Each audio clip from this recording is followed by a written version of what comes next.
I survived 2 tours in Afghanistan and built a 7-figure construction company from nothing but calloused hands and stubborn will. I never once flinched when life threw its worst at me.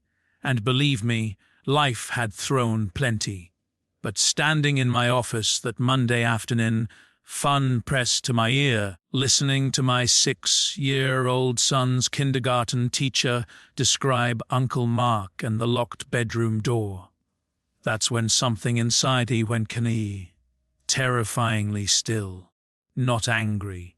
Not yet. Calculating. "Mr. Taylor, are you still there?" I realized I'd gone silent for nearly 30 seconds.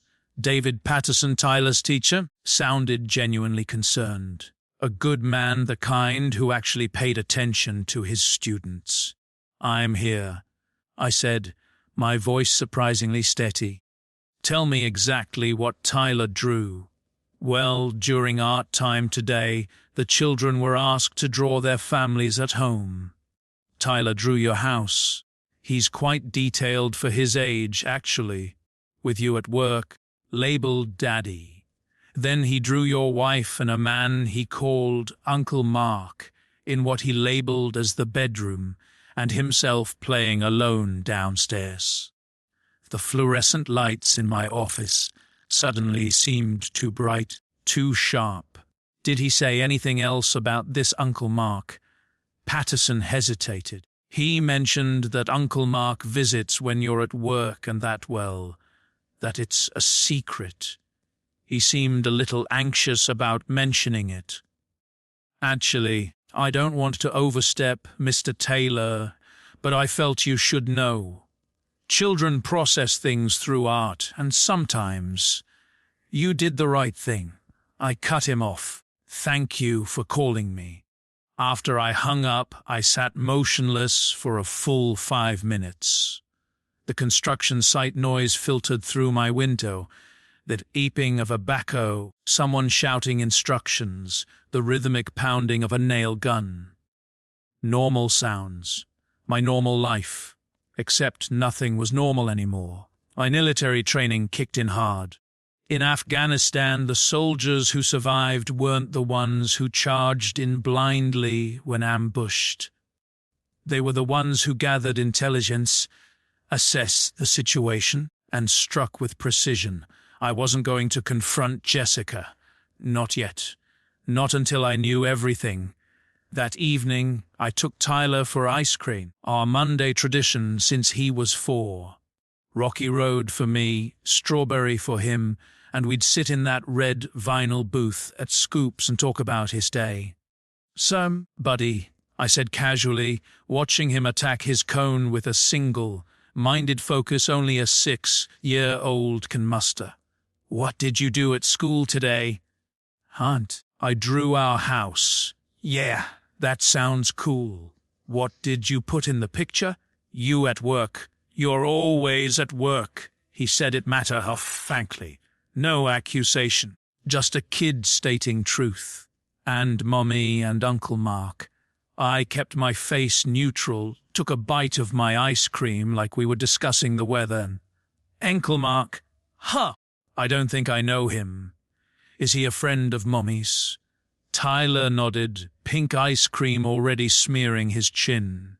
"He comes over sometimes. He has a really shiny blue car, like a superhero car." "That sounds neat. Does he come over a lot?" Lots of times. But he always leaves before you get home."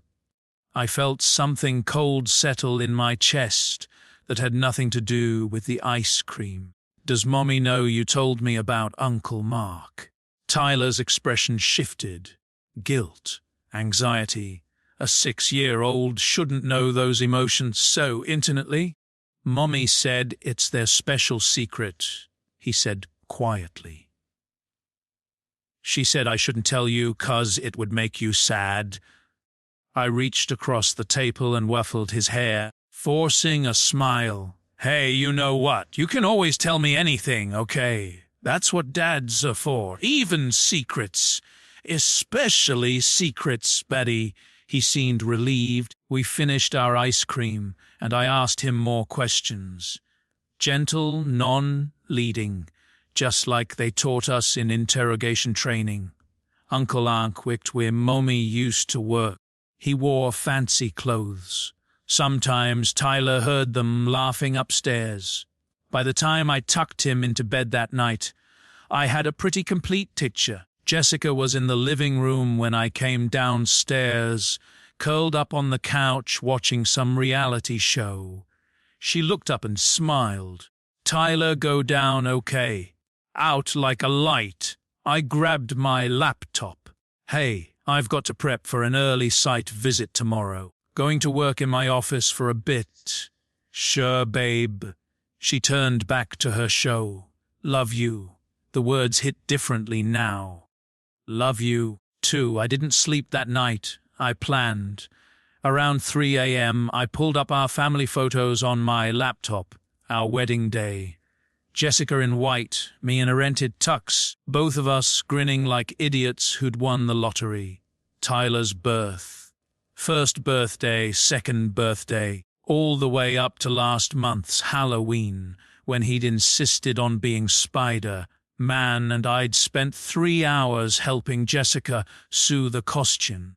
Had she been sleeping with him then, when we stayed up late with fabric and a hot glue gun, laughing at our terrible craftsmanship? Was she already planning her exit? I closed the laptop. Sentiment was a luxury I couldn't afford. Tuesday morning, I made a quick stop at the electronics store before heading to the job site. A dash cam, the kind with interior and exterior recording, and a small GPS tracker. Total cost about $200. The car was in my name. Completely legal. Those carjackings have me worried. I told Jessica when she asked about the dash cam installation. "Just want you and Tyler safe." She actually kissed my cheek, called me thoughtful. Wednesday, I called in sick for the first time in 3 years. My foreman, Rick, nearly had a heart attack. "You okay, boss?" "You need anything?" "Just a stomach bug. I'll be back tomorrow." I parked my truck 3 blocks from my own house, in the lot of a church that wasn't holding services. I had a thermos of coffee, a telephoto lens I'd borrowed from my buddy Jake who did photography on the side, and absolutely nothing but time. At 10:37 a.m., a blue BMW 3 Series pulled into my driveway. I raised the camera. The man who got out was tall, fit, probably late 30s, expensive charcoal suit. The kind of guy who spent more on his haircut than I spent on work boots. He walked to my front door with the easy confidence of someone who'd done this many times before. He didn't knock. He used a key. My key. To my house where my son's superhero posters hung on his bedroom wall, where I'd carried Jessica over the threshold 7 years ago. I sat there, telephoto lens heavy in my hands, watching through the windshield as my marriage officially died. 2 hours. They were in my house for 2 hours. At one point, I saw shadows move past the upstairs bedroom window. Our bedroom window, and I had to grip the steering wheel until my knuckles went white just to keep from driving through my own front door. Around noon, my phone buzzed. "Jessica, hey babe," Tyler's school called. He forgot his lunch. Already dropped one off for him. "How's your stomach?" I stared at the text for a full minute before typing back, "Getting better. Thanks for handling that." "Of course, that's what wives are for. Love you, Zoxo." The audacity of it almost made me laugh. Almost she was in our house with another man, probably still in our bed, sending me heart emojis and calling herself a good wife. I took 43 photographs over the next 2 hours. When he finally left at 10:50 TN, I had everything I needed for that day. But I wasn't done. Jake Reynolds and I served together in the sandbox. He'd saved my life in Kandahar and I'd saved his in Helmand province. Now he ran a private investigation firm, and when I showed up at his office Thursday morning with photographs of a BMW and a license plate number, he didn't ask questions. "Give me an hour," he said. 47 minutes later, he handed me a folder. Mark Bennett, 38, Senior Marketing Director at Pinnacle Media Group.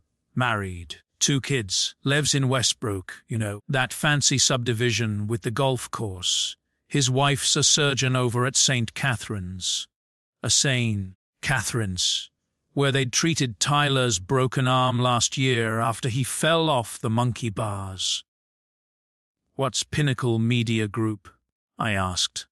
"Marketing firm downtown. Pretty big operation?" Jake paused. "Why?" "My wife used to work there.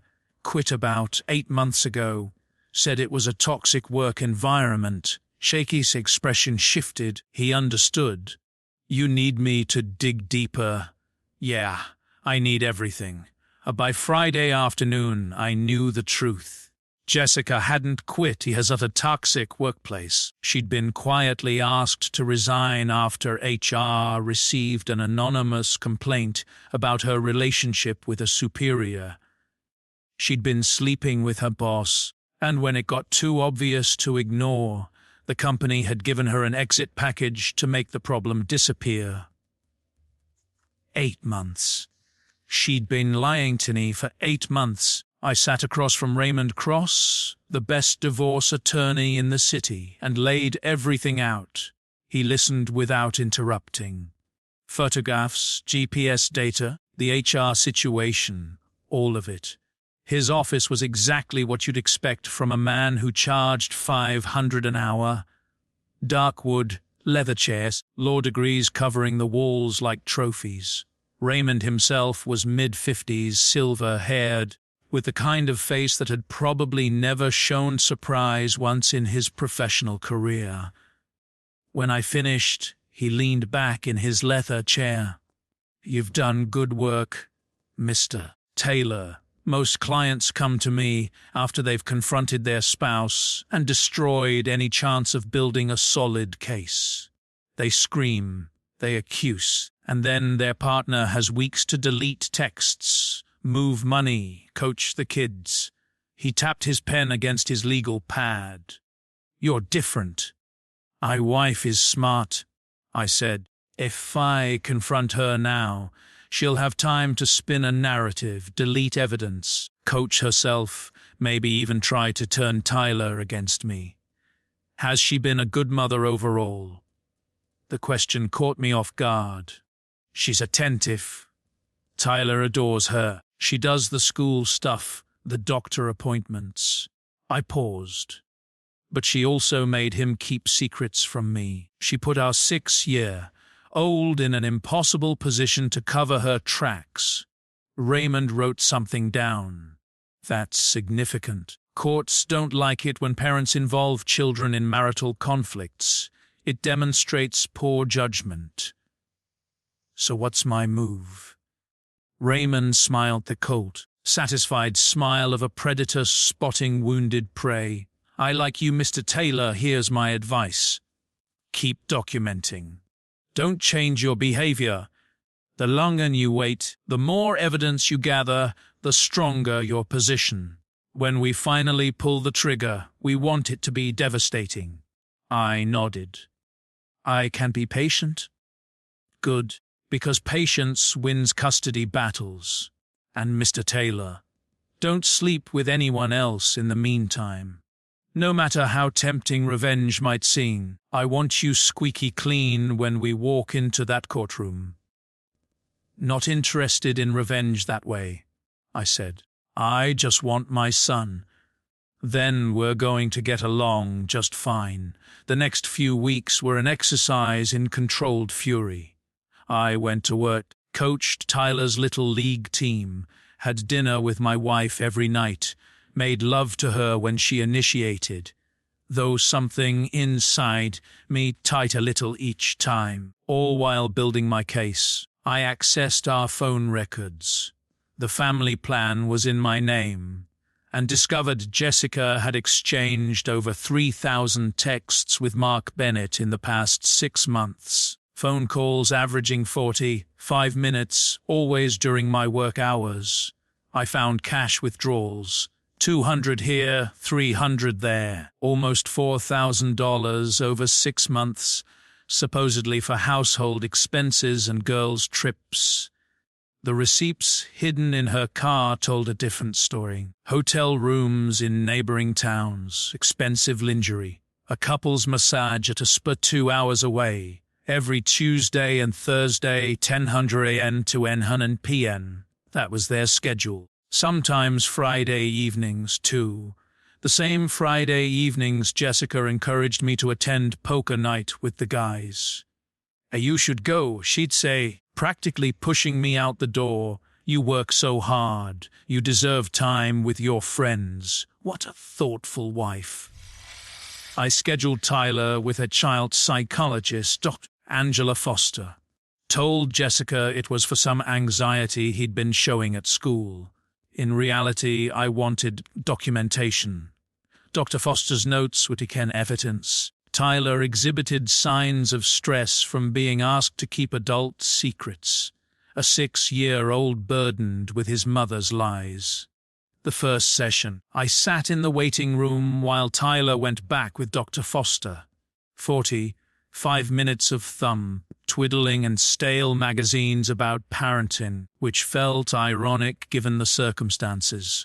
When they emerged, Dr. Foster asked to speak with me privately while her receptionist gave Tyler cayence. "Insert Taylor. Tyler's a wonderful kid. Bright, articulate, clearly loved." She folded her hands. "But he's carrying something that's too heavy for him." "The secrets." She nodded, unsurprised that I already knew. I mentioned an Uncle Mark, and something about not telling you because you'd be sad. When I asked him how keeping that secret made him feel, he said, "She checked her notes, like my tummy hurts and I want to tell, but I can't because Mommy will be mad." I felt my jaw tighten. That's why I brought him here. "Oh, Mr. Taylor, I have to ask, are you aware of what's happening in your home?" "I'm aware. I'm handling it. But I need to protect Tyler through the process." Dr. Foster studied me for a long moment. "Whatever you're planning to do, please consider Tyler's well-being first. Divorce can be traumatic for children, but staying in a home full of tension and secrets can be worse." "I know." "That's why I'm here." She nodded slowly. "Then I'll help however I can. I'll be documenting everything Tyler shares with me with appropriate clinical notes. If this goes to court, those records will be available." "Thank you." That's what pushed me past anger into something colder. Not the betrayal, not even the disrespect. It was using my son, making Tyler a co-conspirator in her deception. Some things are unforgivable. The week before Thanksgiving, I discovered something that changed everything. Jessica had left the family iPad logged into her email account. I wasn't even looking for evidence. I was checking Tyler's reading app progress when I saw it. A message from 3 months earlier, sent to Mark Bennett. "I've been thinking about what you said about us being together for real. I've started looking at apartments. I want to wait until after the holidays to tell Sean. I don't want to ruin Tyler's Christmas. By February, we can be together. I just need you to finalize things with Laura first. I read it 3 times. She wasn't just cheating. She was planning to leave me. She'd been apartment hunting while kissing me goodbye each morning. She was going to let us celebrate Christmas as a family. One last performance, before blowing everything up in February. Every's "I love you" for the past 3 months had been a lie. Every family dinner, every movie night on the couch, Every time she'd looked at me with those brown eyes I used to trust. All of it was theatre. I forwarded the email to my own account. Then I deleted the evidence that I'd accessed it. When Jessica came home that evening, I was sitting on the couch reading to Tyler. She leaned down and kissed my forehead. "How are my two favorite guys?" "Perfect," I said. "Just perfect. Thanksgiving was a masterpiece of pretense on both sides. We hosted at our place. My parents, my brother Daniel and his wife Michelle, Jessica's sister Rachel. Turkey, stuffing, the whole traditional spread. Jessica was charming, attentive, the perfect hostess. "Sean, you are so lucky," Rachel said, watching her sister arrange the appetizer spread like she was styling a magazine shoot. "Jess has always been at fun. I can barely boil water." "Yeah," I said. "Lucky." During dinner, Jessica held court like always. Funny stories, thoughtful questions, making sure everyone's glass stayed full. She'd always been good at this, the performance of the happy home. I used to admire it. Now I saw it for what it was, practice. I caught her texting under the table during dessert. "Everything okay?" I asked, keeping my voice casual. She startled slightly, then smiled. "Oh, just work stuff. You know how it is." She didn't work anymore. She'd left Pinnacle 8 months ago. On Thanksgiving. Some clients don't respect holidays. She squeezed my hand. "Sorry, I'm putting it away now. This is family time." Family time. Right after dinner, while Jessica and Rachel did dishes. Performance of sisterly bonding. My mother cornered me in the hallway. The night before, my mother had pulled me aside in the kitchen. "Shane, I need to tell you something."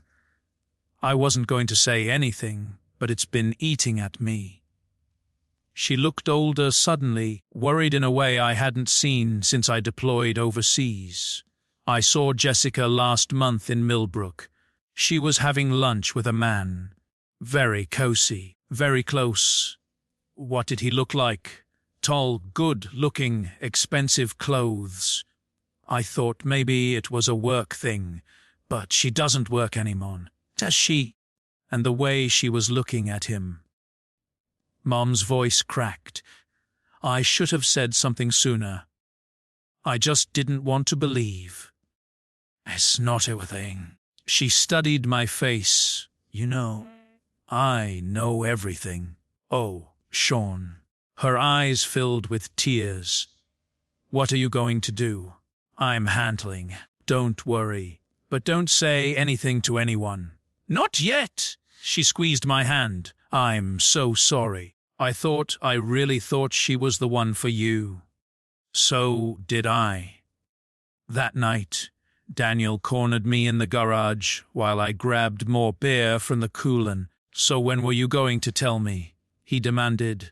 "Tell you what?" "About Jessica." Mom told me. "What the hell, Sean? I've got it under control." "Under control. Your wife is stepping out on you. We should do nothing."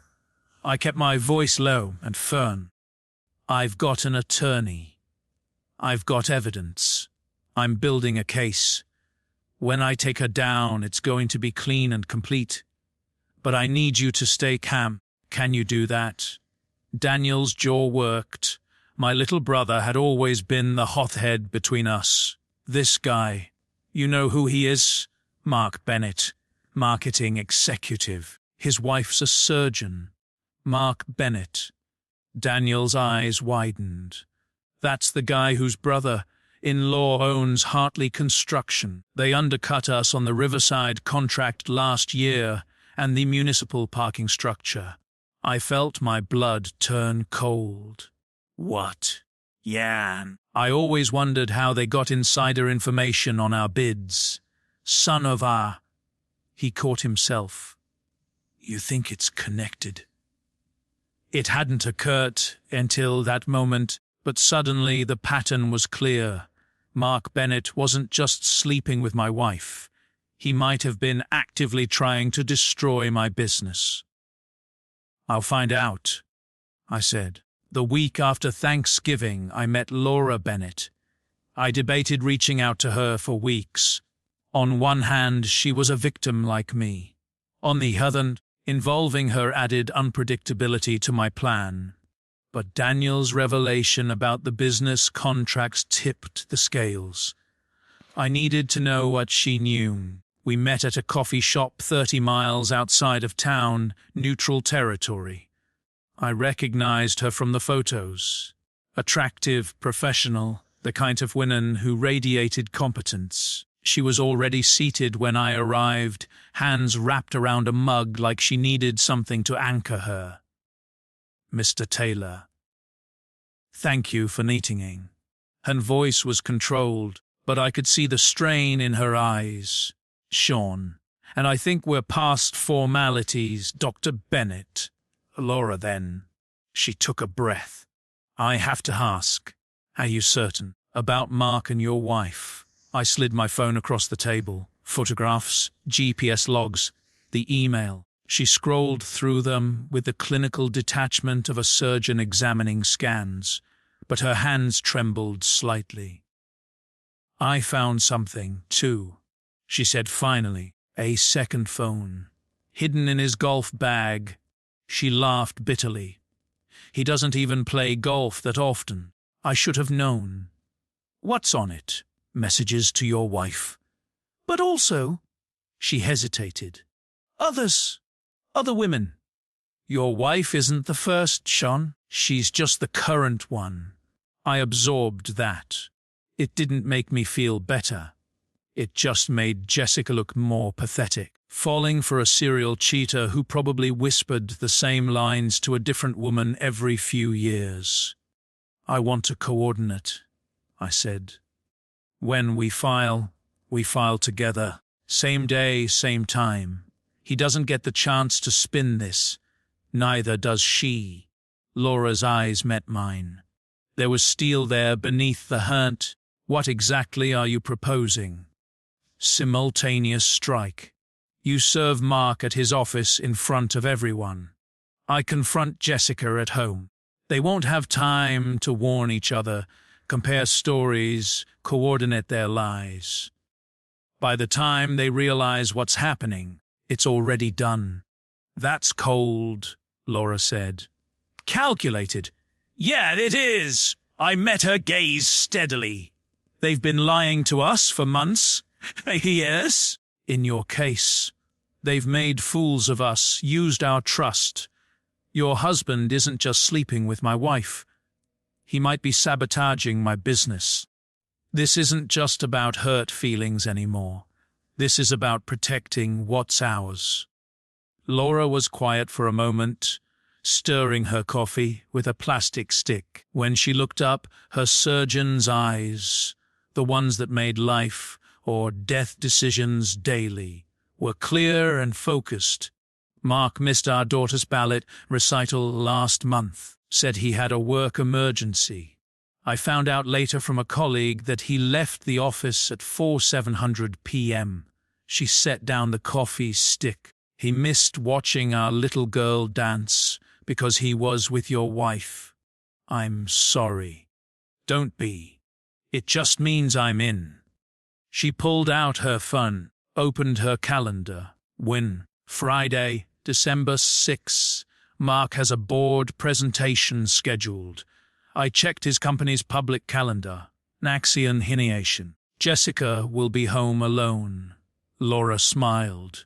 And it wasn't a nice smile. It was the smile of someone who'd been pushed past the point of civility. "I'm in." The first week of December, I put my plan into motion. I told Jessica I had to travel to Chicago for a major contract negotiation, ate a whole production of it, showed her the calendar, complained about being away, packed a suitcase while she watched. "I'll miss you," she said, arms around my neck. 3 whole days. "I'll make it up to you when I get back." The words tasted like ash. Tyler went to stay with my parents. Grandma time. I called it, and he was thrilled. I didn't want him anywhere near the house for what was coming. I didn't go to Chicago. I stayed at Daniel's apartment with a 6-pack of beer and a hired PI watching my house around the clock. Jake's associate, a former cop named Tony, handled the surveillance. He set up cameras across the street, documented every arrival and departure. "You sure you want to do this?" Daniel asked the first night, handing me a beer. "Seeing the pictures is one thing. This is different." "I know. You don't have to torture yourself, man. You've got enough evidence." "It's not about evidence anymore." I twisted off the bottle cap. "I need to know exactly what I'm dealing with, how deep this goes, who she becomes when she thinks I'm not watching." Daniel didn't argue. He understood, even if he didn't like it. Tony called at 7:14 p.m. Blue BMW just pulled into your driveway. Male subject exiting the vehicle carrying an overnight bag. I closed my eyes. "Get everything." "I already am." He used a key. Didn't even knock. Your wife opened the door. They embraced. Passionate. "I've got it on video." "Keep recording." "Will do." Sorry, the first night. Mark Bennett showed up at 7:00 p.m. with an overnight bag. He didn't leave until the following morning, then came back that evening. For 3 days, while I was supposedly in Chicago, Mark Bennett lived in my house, slept in my bed, used my shower, ate breakfast in my kitchen with my wife. Daniel sat with me through all of it, didn't say much. Just kept the beers coming and let me process. At one point, around 2 a.m. on the second night, I finally cracked. "You know, it's messed up," I said, staring at my phone screen. Tony had sent a photo of the BMW still in my driveway at midnight. "I keep thinking about all the times she said she was tired. Not tonight. Babe, I'm exhausted. I've got a headache. Meanwhile, she's got energy for him. Our bedroom, my sheets." "Don't." Daniel's voice was fervent. "Don't go down that road. It doesn't help." "I can't help it." "Then channel it. Use it. You're not breaking. You're building a case. Every pincher, every timestamp, every piece of evidence is another nail in her coffin. Stay focused." He was right. I took a breath, then another. "Thanks. That's what brothers are for." Tony documented everything. The BMW in the driveway at 6:00 a.m., visible to the whole neighborhood. Mark walking out in casual clothes, carrying coffee like he owned the place. At one point, the neighbor's kid walked past on the way to the best tap. An 11-year-old who'd seen this strange car there for 3 days. I wondered how many other people in our neighborhood knew. How long I'd been the punchline to a joke I wasn't in on. I looked at those photographs and felt something final click into place. This wasn't about reconciliation or working things out. This was war. Thursday afternoon, I came home, early. The house was spotless in. Jessica had clearly scrubbed away any evidence, fresh sheets on the bed. I checked the thread count, different from ours. "You're back!" She bounded down the stairs, smiled too bright. "I thought your flight wasn't until tonight. Finished early. Couldn't wait to get home." She hugged me tight. Probably still smelled like him. "I missed you so much," she said. "Yeah," I replied. "I'm sure you did.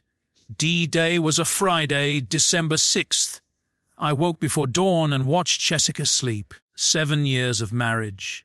A son we'd made together. All of it ashes and lies. I made breakfast. Normal routine. She came downstairs in her robe, kissed me on the cheek, poured coffee. I'm going to drop Tyler at school. she said. "Then I might run some errands. Need anything?" "Nope, I'm good." Tyler was with my parents, but she didn't know that. I told him it was a special extended grandparent visit. Kids are flexible. He didn't question it. She left at 8:15 a.m. At 8:30 a.m., Raymond Cross arrived at the house with his paralegal. They set up at the kitchen table like generals preparing for battle. At 8:47 a.m., 200 miles away, Laura Bennett's attorney walked into the executive conference room at Pinnacle Media Group, where Mark Bennett was presenting to his board at Tarentus. At 9:15 a.m., Jessica walked through our front door, keys jangling, humming some song from the radio. She froze when she saw us. "Sean, what's going on? Who is this?" "Sit down." "Jessica." I gestured to the chair across from me. "We need to talk." She looked at Raymond, at the paralegal, at the manila folder in front of me. 3 inches thick. "You're scaring me." "What is this?" "Sit down." Something in my voice made her comply. Her face was pale now, the humming forgotten. I slid the first photograph across the table. Mark Bennett walking into our house. Clear as day. "What?" she started. I slid another. His BMW's in our driveway. Timestamps, dates. "Sean, I can explain. GPS logs from your car." I pushed the printout toward her. "Hotel Valencia, October 3rd. You told me you were at Rachel's that night. Brookside Inn, October 19th. You said you had a work conference." Her mouth opened and closed. No sound came out. I pulled out the final piece. The email. "I want to wait until after the holidays to tell Sean. I don't want to ruin Tyler's Christmas. By February, we can be together." I read her own words back to her. "You were planning this for months." Jessica's face crumpled. "Sean, please. I'm filing for divorce. I'm seeking primary custody of Tyler. My attorney has already submitted the paperwork." I kept my voice flat, emotionless. "Mark Bennett's wife is being informed as we speak. His career at Pinnacle is finished. He's done." "You don't understand," she said.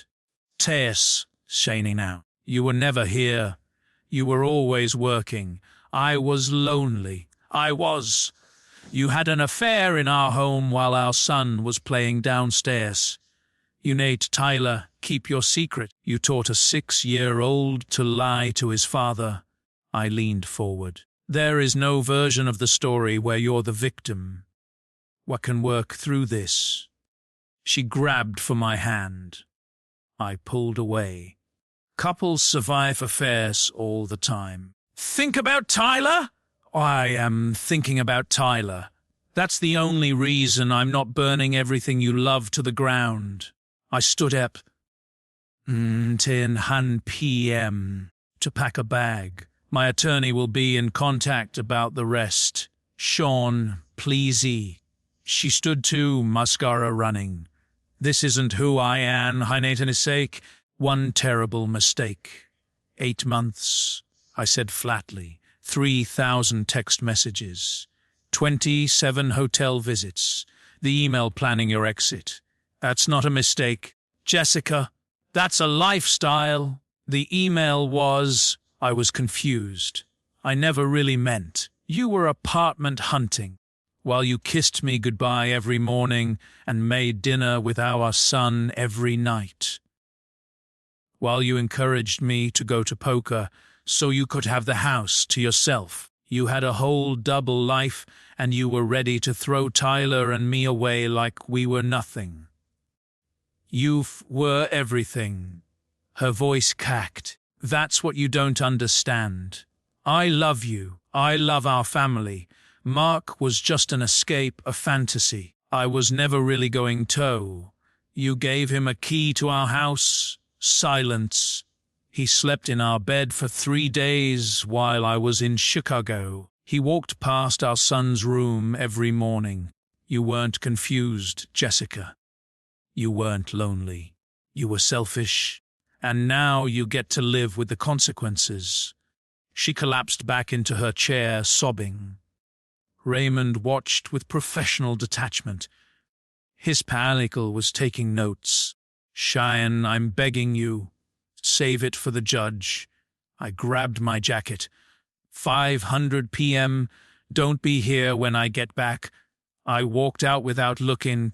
At that same moment, 200 miles away, Laura Bennett walked into Pinnacle Media Group's executive conference room. Mark was mid-presentation, laser pointer in hand, smooth voice talking about Q4 projections. His colleagues turned as the door opened. Laura. He looked confused. What are you doing here? She didn't say a word. She walked straight to him, heels clicking on the hardwood floor, and dropped a manila envelope on the conference table. You should know that Sean Taylor also knows everything, she said, voice clear as a bell. Enjoy explaining this to HR again. She turned and walked out. I heard later that the silence in that room lasted a full 30 seconds before all hell broke loose. The fallout was everything I'd hummed. Jessica's first reaction was denial, then tears, then fury. You spied on me. You went through my things. You brought another man into my home. You made my son keep secrets. You spent our money on hotel rooms and lingerie for your affair. I refused to raise my voice. Don't lecture me about violations. She tried every angle over the following days. Begged, bargained, threatened. Showed up at the house twice before Raymond sent a cease and desist. Left voicemails alternating between sobbing apologies and screaming accusations. One voicemail stood out. You think you're so perfect, don't you, Mr. Military Hero, Mr. Successful Businessman? But you were never there, not emotionally. You checked out years ago and left me to raise Tyler alone while you built your empire. Mark saw me. He appreciated me. You were just going through the motions. I saved that voicemail. Raymond said it might be useful. At one point, she actually said, during an exchange at her sister's house when I picked up some of her belongings, if you loved me, you'd forgive me. That's not how this works. I told her, that's not how any of this works. Other couples work through affairs. We could go to counseling. We could what? Pretend the last 8 months didn't happen. Pretend you weren't planning to divorce me and take half of everything. Pretend you didn't make our son lie to cover for you. I shook my head. There's nothing left to save, Jessica. You burned it down. I'm just clearing the ashes. As she moved in with her sister Rachel that first weekend, I heard through the grapevine that Rachel's sympathy evaporated pretty quickly once she learned the full story. The married man, the lost relationship, the using Tyler as a secret keeper. I love my sister. Rachel told me when she called to apologize. Apparently Jessica had told her a very different version initially, painting me as an abusive controller. But what she did was wrong. I can't defend it. I don't need you to pick sides, I said. Just be there for Tyler when he needs his aunt. I will. I promise. Mark Bennett was terminated from Pinnacle within 48 hours. Turns out his relationship with Jessica wasn't his first violation of their fraternization policy. HR had a file. Laura's very public confrontation was just the final nail. His severance was minimal. His professional reputation, cultivated over 15 years, was destroyed in an afternoon. I heard details secondhand. Jake had contacts at Pinnacle who were happy to gossip. Apparently, Mark had tried to explain, tried to minimize. It's a personal matter completely separate from work. The CEO had cut him off. Your personal matter just walked into our boardroom during a presentation to our largest client. Your personal matter is now company gossip. We can't have a senior director whose dirty laundry is public entertainment. He cleaned out his desk that same afternoon. Security standing by to make sure he didn't make a scene. The office watched from behind their monitors, pretending not to stare. Word spread fast in their industry. Mark Bennett, the golden boy of marketing, taken down by his own appetites. I wondered if Jessica had heard. I wondered if she cared. A week after tea day, Jessica tried to turn the tables. She hired an aggressive attorney who filed a counter-motion claiming I'd emotionally abused her, that my surveillance constituted controlling behavior, that my emotional unavailability had driven her to seek comfort elsewhere. Raymond called me with the news, and I could hear the smile in his voice.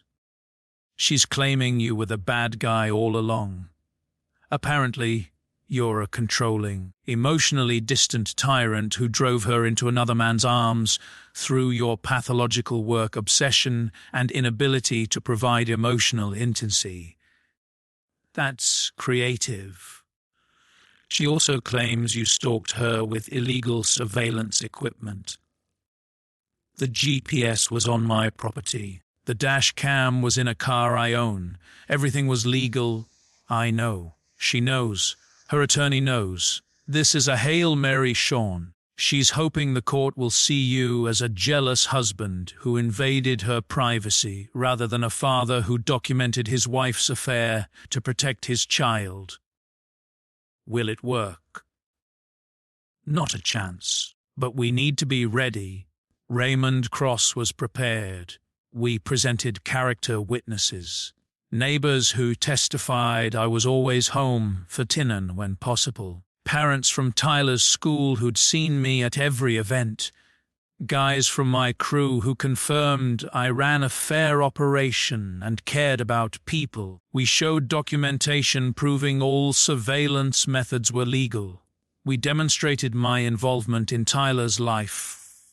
Coaching, school events, regular one time. Her gambit didn't just fail, it backfired spectacularly. The judge noted in his preliminary remarks that her attempt to paint herself as a victim undermined her credibility. The custody evaluator, a guardian ad litem named Sandra Webb, spent several weeks interviewing everyone involved. She observed Tyler with each of us separately. She spoke to teachers, neighbors, family members. Her preliminary finding landed like a bomb on Jessica's case. For Tyler is bonded to both parents, the report stated. However, he demonstrates increased stability, comfort, and emotional security in his father's presence. Of particular concern is Tyler's documented anxiety related to keeping parental secrets, as noted by his treating psychologist. The affair, conducted in the family home with the minor child present, represents a significant lapse in parental judgment. Jessica cried when she rated. I felt nothing but grim satisfaction. Christmas was strange. I had Tyler for Christmas morning. The important part, Santa and presents and pancakes. My parents came over, along with Daniel and Michelle. We established new traditions. A waffle bar instead of Jessica's usual French toast. An afternoon hike instead of watching Christmas movies. Tyler seemed okay. Kids are resilient in ways adults forget. He asked about Mommy occasionally, and I always kept my answers neutral. Unless ye very much, but she and Daddy are going to live in different houses now, like Jaden's parents. Jaden was Tyler's best friend, whose parents had divorced the previous year. The comparison helped him contextualize it. Jessica had him for Christmas evening. When I picked him up the next morning, Tyler mentioned that Mommy cried a lot and Uncle Mark wasn't there. I didn't ask follow-up questions. I just hugged him tight and took hints. The trial came in February, 4 months after my world collapsed. Most divorces don't require full trials, but ours did. Jessica Lussin, Hesidy, still trying to salvage something from the wreckage. Her attorney argued that the affair was a symptom of marital breakdown, not the cause. That I'd been emotionally distant, that Jessica deserved equal time with her son. The courtroom was standard issue. Wood paneling, fluorescent lights, an American flag that had seen better days. Jessica sat at her table in a conservative blue dress, hair pulled back, doing her best to look like a devoted mother wrongly accused. Her attorney, a sharp-faced woman named Linda Hartley, had built a reputation on defending women's interests in high-conflict divorces. I sat on my side with Raymond, wearing the same suit I'd worn to my father's funeral. Seemed appropriate. My attorney called David Patterson, Tyler's teacher, who testified about the drawing that started everything. He was clearly uncomfortable on the stand. Nice guy. Hadn't signed up to be part of anyone's divorce. But his testimony was devastating. Tyler drew what he called Uncle Mark and his mother in the bedroom. Patterson said, consulting his notes, when I asked about it casually, he mentioned that Uncle Mark visits during the day and that it's a secret from his father.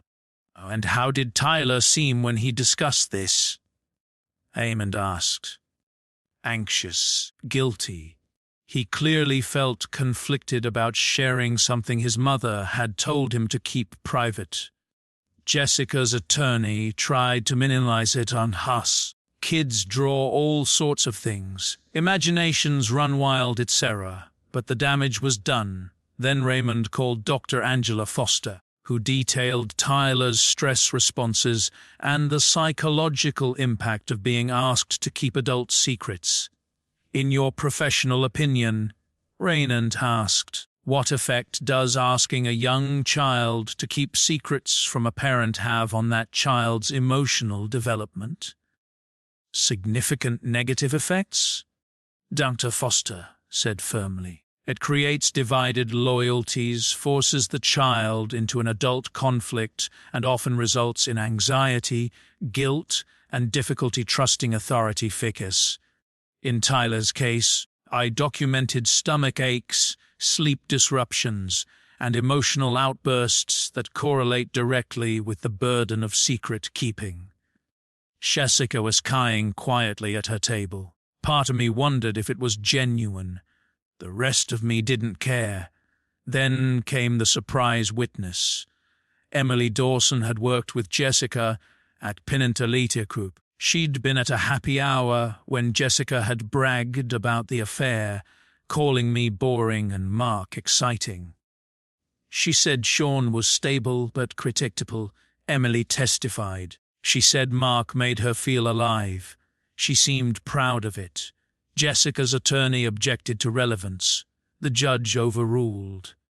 More damning, Emily revealed that Jessica had pursued Mark aggressively, not the other way around. She'd initiated the relationship despite knowing he was married with children. This contradicted everything Jessica had claimed about being lonely and vulnerable. The narrative crumbled. Laura Bennett provided a deposition detailing Mark's pattern of infidelity. The affair with Jessica wasn't an isolated incident. It was part of a lifestyle. Jessica had knowingly involved herself with a serial cheater. During closing arguments, Jessica's attorney pushed for 50-50 custody and equitable asset division. Raymond argued for primary custody based on stability, the documented impact on Tyler, and Jessica's demonstrated pattern of deception. The judge took 2 weeks to rule. March 1st, 5 months after my phone rang in the office and everything changed. I sat in the courtroom in my best suit, hands steady. Jessica sat across the aisle. looking like she'd aged 5 years in 5 months. Her attorney whispered something. She nodded mechanically. The judge, an older woman with sharp eyes and no patience for nonsense, read her decision. In the matter of custody, the court awards primary physical custody to Sean Taylor. Jessica Taylor shall have parenting time every other weekend and Wednesday evenings. Jessica made a sound like a wounded animal. In rendering this decision, the judge continued, "The court notes Mrs. Taylor's poor judgment in conducting an extramarital affair in the family home while the minor child was present, and in enlisting the child in deception through secret keeping. These factors weigh heavily against expanded custodial time. Assets were divided roughly equitably. Though I kept the house, bought out her equity, and my business was protected since it predated the marriage. The hidden expenditures on the affair were factored in. She received slightly less than a 50-50 split. Alimony was limited to 2 years of transitional support. Mrs. Taylor is educated and employable," the judge noted. "There is no basis for extended financial dependence." When it was over, we filed out of the courtroom in opposite directions. Raymond shook my hand. "Congratulations, Mr. Taylor. You won. I protected my son. That's all I wanted. You did more than that. You dismantled her case piece by piece. Most men would have confronted their wives the moment they found out. Let emotion drive them into a worse position. You played the long game." "Smart." I nodded, accepting the compliment without feeling much of anything. Victory was supposed to feel better than this. I was almost to my truck when I heard footsteps behind me. "I hope you're happy." Jessica's voice, raw and bitter. I turned. She looked small standing there, mascara smudged, designer bag clutched against her chest like armor. "Happy?" I shook my head. "No, but I'm at peace. That's more than you left me with." I got in my truck and drove away. In the rearview mirror, I watched her standing in the parking lot alone. 6 months after the divorce was finalized, life had settled into something like normal. Tyler was thriving. The therapy had helped, and he'd stopped showing anxiety symptoms. He understood, in age-appropriate terms, that Mommy and Daddy lived in different houses now, but both loved him. He was killing it in first grade, top of his reading group, already doing basic addition. The business was stronger than ever. Those contracts Mark had allegedly helped sabotage, I landed bigger ones. The municipal sports complex, a new hospital wing. Word got around that Taylor Brothers Construction delivered quality on time and under budget, and the work kept coming. I'd started dating Sanhan, Claire Mitchell, a landscape architect I'd met through mutual friends at a backyard barbecue. She was smart, funny, straightforward, didn't play games. We were taking it slow, but it felt healthy in a way I'd forgotten relationships could feel. Daniel's wife, Michelle, was pregnant with their first. My brother had stopped asking if I wanted to handle Mark Bennett personally, which I appreciated. As for Jessica, she lived in a small apartment across town now, worked at a mid-level marketing job, nowhere near her former salary. Her relationship with Mark had imploded within weeks of the divorce. Without the thrill of secrecy, without the forbidden nature of it all, there was nothing left. He'd moved out of state to escape the wreckage of his own life. They hadn't spoken in months. She saw Tyler twice a month. Their relationship was functional but strained. Tyler loved his mother. Of course he did. She was his mother.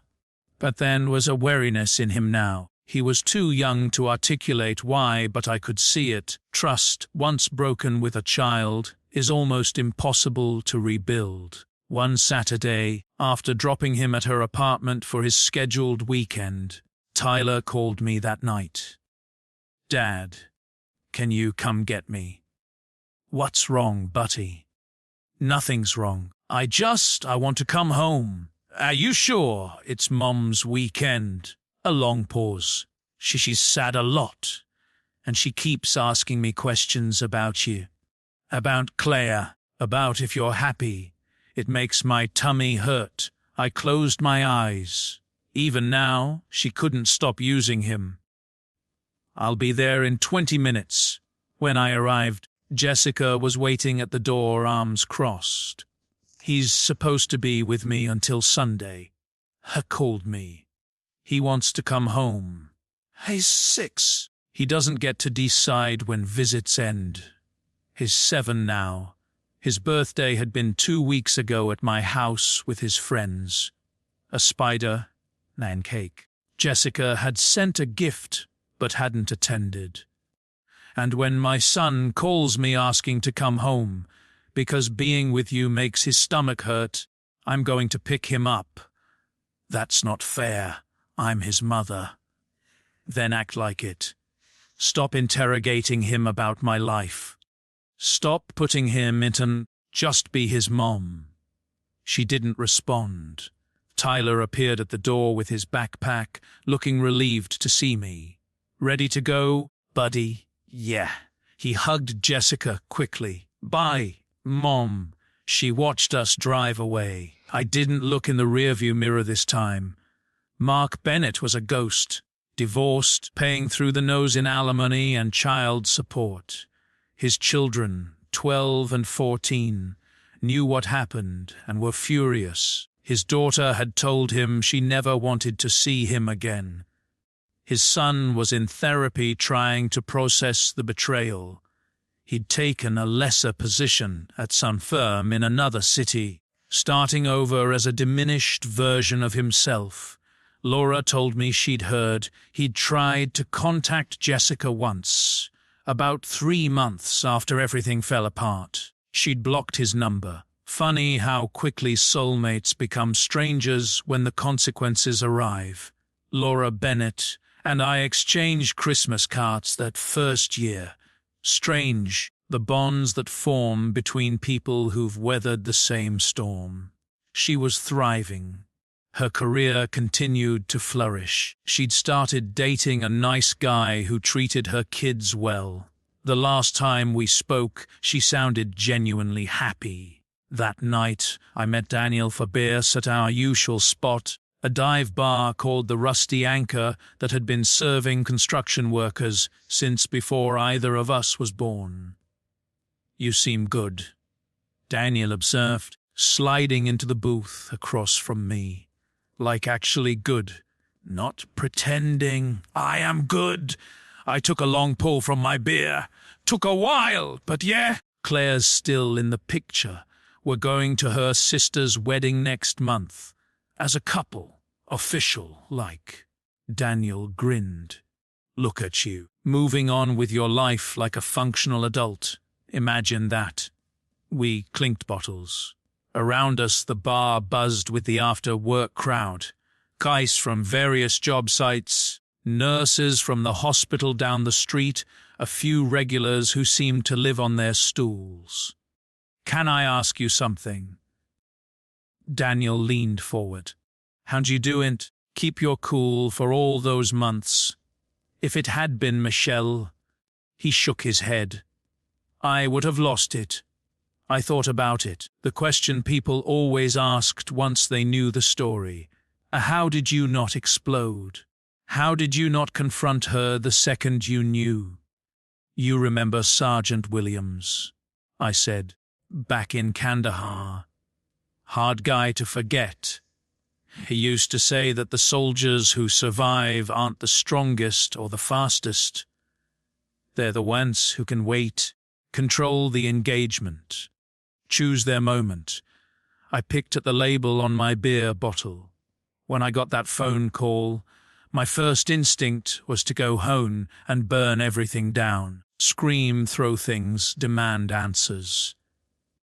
But you didn't. No. Because that's what she would have expected. That's what she was probably prepared for, somewhere in the back of her mind.